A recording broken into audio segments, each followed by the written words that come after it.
தம்முடைய பாவத்தோட மீறுதலை கூட்டினால்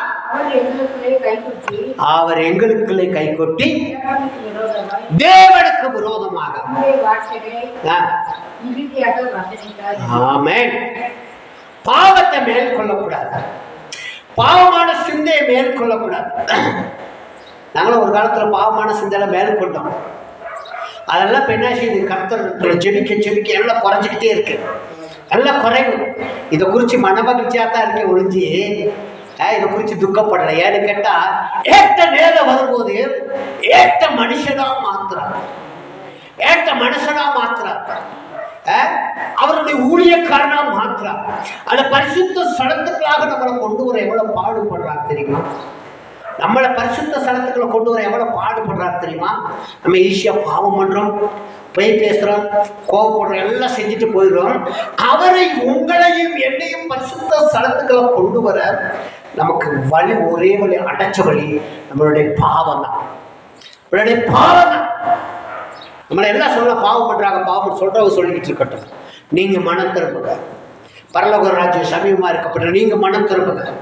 அந்த பாவமான சிந்தனை விட்டு என்னைக்கு வெளியே வரீங்களோ, என்னைக்கு பாவமான சிந்தனை விட்டு நம்ம பரிசுத்தத்தை வளைக்கிறோமோ, பரிசுத்த உள்ளத்துக்குள்ள நம்ம வர முடியாது. நமக்கு வயசு என்ன, நம்ம காலங்கள் என்ன, நேரங்கள் என்ன, எல்லாம் கூட்டி பார்த்து நம்ம ஒதுங்கிக்கணும், ஒதுங்கணும், கண்டிப்பா ஒதுங்கணும். இனி பாவம் செய்யற வயசு கிடையாது நமக்கு. இனிமே பரிசுத்தமா வாழ்ற வாழ்க்கை நமக்கு முக்கியம்.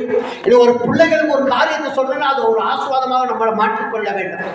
நம்மளை ஒரு 4 பேர் நம்மளை நம்பி இருக்காங்கன்னா அவங்க மத்தியில் நம்ம என்ன செய்யணும், பரிசுத்தமாக மாறிக்கொள்ள வேண்டும். நம்ம வயசுக்கு ஏற்றது போல மாறிக்கொள்ள வேண்டும். என்னை தேவன் மாத்துறார். நீங்க நம்ம நினைச்சு நம்பாட்டி சரி, இது உங்கள்கிட்ட சொல்லணும் அப்படி இல்லை, தேவனுக்கு முன்பதாக சொல்கிறேன்.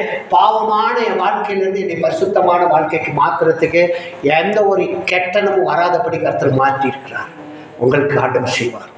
ஒருவேளை அதுதான் உங்கள் குடும்பத்துக்கு தடையாக இருக்கலாம், அதுதான் இன்னும் கொஞ்சம் தலை நிமிர்ந்து நிற்க முடியாமல் இருக்கலாம்.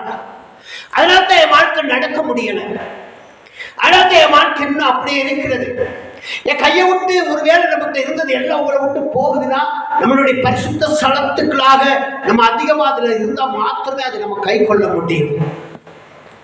பாவம் செஞ்ச இல்லைன்னா சொல்லலை, போய் பேசணும் இல்லைன்னா சொல்லலை, சரிங்களா? எல்லாமே செஞ்சோம்.